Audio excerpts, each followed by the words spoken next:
আসসালামু আলাইকুম ভিউয়ার্স। বাংলাদেশের সর্বশেষ আপডেট সংবাদে আপনাদের স্বাগত। জানিয়ে দেব হাতে থাকা সর্বশেষ আপডেট বাংলা সংবাদ। প্রথমেই সংবাদ শিরোনাম, রিজার্ভ আবারও ২০ বিলিয়নের নিচে।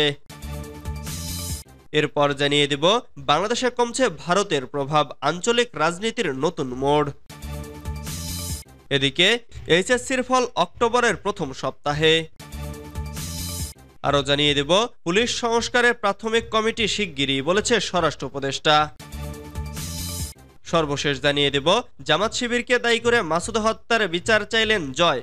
এতক্ষণ শুনছিলেন সংবাদ শিরোনাম, এবারে বিস্তারিত। তবে অনুরোধ থাকবে ভিডিওটিতে একটি লাইক করবেন এবং কমেন্ট করে জানিয়ে দিবেন কোন জেলা থেকে আপনি আমাদের এই ভিডিওটি দেখছেন। রিজার্ভ আবারও ২০ বিলিয়নের নিচে। অন্তর্বর্তীকালীন সরকার দায়িত্ব নেওয়ার পর থেকে দেশীয় মুদ্রার সঞ্চয় বা রিজার্ভ বাড়াতে নানামুখী চেষ্টা করে যাচ্ছেন, কিন্তু তারপরও রিজার্ভ নিয়ে উৎকণ্ঠা কাটছে না। আবারও ২০ বিলিয়ন ডলারের নিচে নেমে গেছে দেশের অর্থনীতির গুরুত্বপূর্ণ এই সূচক। গত রোববার জুলাই আগস্ট সময়ে আকর বিল পরিশোধের পর আন্তর্জাতিক মুদ্রা তহবিলের হিসাব পদ্ধতি BPM-6 হিসাবে রিজার্ভের পরিমাণ দাঁড়িয়েছে ১৯.৪৬ বিলিয়ন ডলার, আর একই সময়ে গ্রস রিজার্ভের পরিমাণ দাঁড়িয়েছে ২৪.৫৩ বিলিয়ন ডলার। এ সময়ে আকর বিল পরিশোধ করা হয়েছে ১.৩৭ বিলিয়ন ডলার। বাংলাদেশ ব্যাংক সূত্রে এ তথ্য জানা গেছে। প্রতিবেদন বিশ্লেষণ করে দেখা যায় ক্রমান্বয়ে কমেছে দেশের রিজার্ভ। এক সপ্তাহ আগে গত ২৮ আগস্ট BPM-6 হিসাবে রিজার্ভ ছিল ২০.৬০ বিলিয়ন ডলার, গ্রস হিসাবে ছিল ২৫.৬৫ বিলিয়ন ডলার, আর গত ৪ সেপ্টেম্বর বাংলাদেশের রিজার্ভ ছিল ২০.৫৫ বিলিয়ন ডলার, গ্রস হিসাবে রিজার্ভ ছিল ২৫.৬২ বিলিয়ন ডলার। এদিকে সোমবার ৯ সেপ্টেম্বর আকর বিল পরিশোধের পর রিজার্ভ নেমে গেছে ১৯.৪৬ বিলিয়ন ডলার, আর একই সময়ে গ্রস রিজার্ভের পরিমাণ দাঁড়িয়েছে ২৪.৫৩ বিলিয়ন ডলার। আরেক বছর আগে গত বছরের ৪ সেপ্টেম্বর BPM-6 হিসাবে রিজার্ভ ছিল ২৫.৬২ বিলিয়ন ডলার, গ্রস হিসাবে ছিল ২৯.২২ বিলিয়ন ডলার। বাংলাদেশে কমছে ভারতের প্রভাব, আঞ্চলিক রাজনীতির নতুন মোড়। ছাত্র জনতার গণ আন্দোলনের মুখে গত ৫ আগস্ট প্রধানমন্ত্রীর পদ থেকে পদত্যাগ করে দেশ ছেড়ে ভারতে পালিয়ে যান শেখ হাসিনা। এরপর থেকে তিনি ভারতেই অবস্থান করছেন, আর শেখ হাসিনা সরকার পতনের পর বাংলাদেশে ভারতের প্রভাব কমছে বলে মনে করছেন বিশেষজ্ঞরা। দ্য গার্ডিয়ানে হান্না এলিস পিটারসনের এক নিবন্ধে দাবি করা হয়েছে, শেখ হাসিনার সঙ্গে ভারতের ক্ষমতাসীন দল বিজেপি এবং বিরোধী দল কংগ্রেসের ঘনিষ্ঠ সম্পর্ক রয়েছে। এই সম্পর্কের কারণে বাংলাদেশ ভারতের সবচেয়ে ঘনিষ্ঠ এবং বিশ্বস্ত আঞ্চলিক মিত্র হতে পেরেছিল। অন্য প্রতিবেশী দেশের সঙ্গে ভারতের সম্পর্ক খারাপ থাকলেও শেখ হাসিনার কারণে বাংলাদেশ ছিল তাদের বিশ্বস্ত সঙ্গী। পাশাপাশি আঞ্চলিক রাজনীতিতে চীন ব্যাপকভাবে অন্য দেশগুলোতে প্রভাব বিস্তার করলেও বাংলাদেশে তা সম্ভব হয়নি। এ অবস্থায় গত ৫ আগস্ট শেখ হাসিনা সরকারের পতনে অনেক হিসাব নিকাশ উল্টে গেছে। এ বিষয়ে India's grip on Bangladesh is spilling no longer a pawn in religion politics শিরোনামে শ্রীলঙ্কা গার্ডিয়ানে একটি নিবন্ধ লিখেছেন সেন্টার ফর অল্টারনেটিভস। বাংলাদেশের নির্বাহী পরিচালক এবং ঢাকা বিশ্ববিদ্যালয়ের আন্তর্জাতিক সম্পর্ক বিভাগের অবসরপ্রাপ্ত অধ্যাপক ডক্টর ইমতিয়াজ আহমেদ, তিনি মালয়েশিয়ার টেলরস ইউনিভার্সিটির ভিজিটিং প্রফেসরও। ওই নিবন্ধে অধ্যাপক ডক্টর ইমতিয়াজ আহমেদ লেখেন, বাংলাদেশে শেখ হাসিনা সরকারের পতনের পর অন্তর্বর্তীকালীন সরকার দায়িত্ব নিয়েছে। এ অবস্থায় ভারত বাংলাদেশের সঙ্গে তার সম্পর্কে কিভাবে নেভিগেট করে তা প্রকাশের জন্য আগামী ৩ থেকে ৬ মাস হবে গুরুত্বপূর্ণ। তবে বাংলাদেশে প্রভাব কমছে ভারতের এবং ঢাকার সঙ্গে দেশটির সম্পর্ক কোন দিকে যাবে সেই বলও এখনো রয়েছে নয়াদিল্লির কোর্টে। এইচএসসির ফল অক্টোবরের প্রথম সপ্তাহে।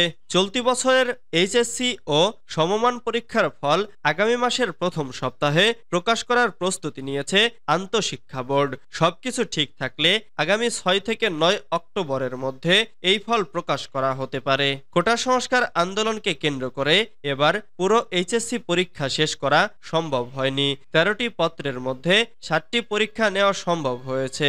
বাকি পরীক্ষাগুলো বাতিল করে সাবজেক্ট ম্যাপিং করে ফলাফল প্রকাশ করা হবে বলে শিক্ষা বোর্ডে জানিয়েছে। বোর্ড সূত্রে জানা গেছে, পরীক্ষা হওয়া বিষয়গুলোর মূল্যায়ন প্রায় শেষ পর্যায়ে। বাতিল হওয়া বিষয়গুলো ম্যাপিং করার পদ্ধতি সহ একটি প্রস্তাব শিক্ষা মন্ত্রণালয়ে পাঠানো হয়েছে। সেটি অনুমোদন হওয়ার পরপরই পরীক্ষার ফল প্রকাশের তারিখ ঘোষণা করা হবে। সবকিছু ঠিক থাকলে আগামী অক্টোবরের প্রথম সপ্তাহ ফল প্রকাশের প্রস্তুতি রয়েছে। জানতে চাইলে আন্তঃশিক্ষা বোর্ডের সমন্বয়ক ও ঢাকা শিক্ষা বোর্ডের চেয়ারম্যান প্রফেসর তপন কুমার সরকার ঢাকা পোস্টকে বলেন, আমি আগামী মাসের প্রথম সপ্তাহে এইচএসসি ফল প্রকাশের প্রস্তুতি গ্রহণ করেছি, তবে পুরোটাই নির্ভর করছে শিক্ষা মন্ত্রণালয়ের সিদ্ধান্তের ওপর। এবছর এইচএসসি পরীক্ষা শুরু হয়েছিল জুন মাসের 30 তারিখে। জুলাইয়ের 16 তারিখ পর্যন্ত পরীক্ষা ঠিকভাবেই হয়েছে। কোটা আন্দোলনের পরিপ্রেক্ষিতে প্রথমে 18 জুলাইয়ের পরীক্ষা এবং পরে 21, 23 ও 25 জুলাইয়ের পরীক্ষা স্থগিত হয়। মাঝখানে সরকার পরিবর্তনের মতো বড় ঘটনা ঘটে গেছে। পুলিশ সংস্কারের প্রাথমিক কমিটি শিগগিরই, বলেছেন স্বরাষ্ট্র উপদেষ্টা।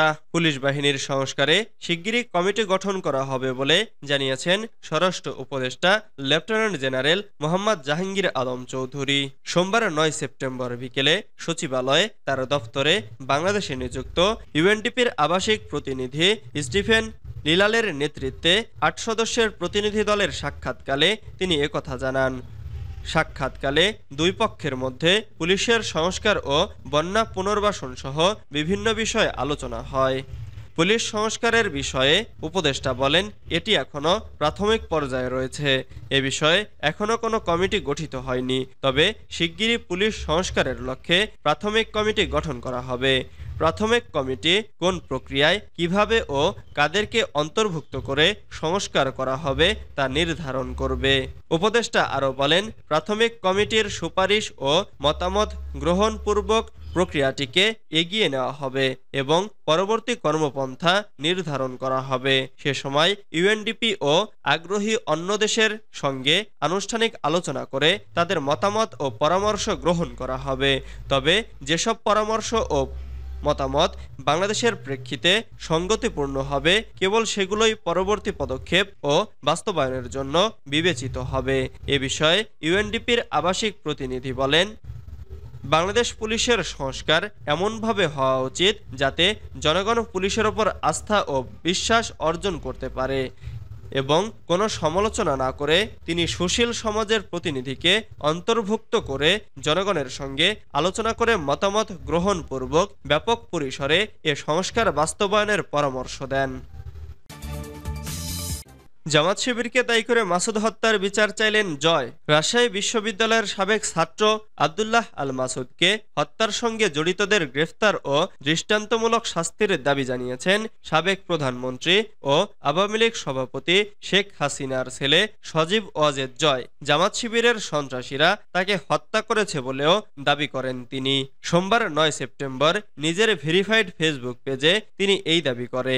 সজীব ওয়াজেদ জয় তার স্ট্যাটাসে দাবি করে বলেন, জামাত শিবির তার এক পা কেটে নিয়েছে 2014 সালে, তখন বাকি হাত পাগুলোর রগও কেটে দিয়েছিল। 10 বছর যাবৎ পঙ্গু জীবনযাপন করছিলেন আব্দুল্লাহ আল মাসুদ। গত 3 সেপ্টেম্বর একটি ফুটফুটে কন্যা সন্তানের বাবা হয়েছিলেন। তিনি বলেন, মেয়ের জন্য ওষুধ আনতে রাজশাহীতে বাড়ির পাশে ফার্মেসিতে গিয়েছিলেন মাসুদ, আর সেখানেই তাকে নির্মমভাবে হত্যা করেছে জামাত শিবিরের সন্ত্রাসীরা। মৃত্যুর সময় এক ফোঁটা পানি চেয়েছিলেন, তাও দেয়নি। আকুতি মিনতি করে বলেছিলেন, আমার 4 দিন বয়সী একটি সন্তান আছে। কিছুই তাদের মন গলাতে পারেনি, কারণ মাসুদ এক সময় ছাত্রলীগের রাজনীতি করতেন। শিবির ক্যাডার ও রাজশাহী বিশ্ববিদ্যালয়ের সমন্বয়ক সালাউদ্দিন এই হত্যার নেতৃত্ব দিয়েছেন। অভিযোগ তুলে জয় বলেন, আমি মাসুদের আত্মার মাগফিরাত কামনা করছি এবং অবিলম্বে ঘাতকদের গ্রেফতার ও দৃষ্টান্তমূলক শাস্তি দাবি করছি।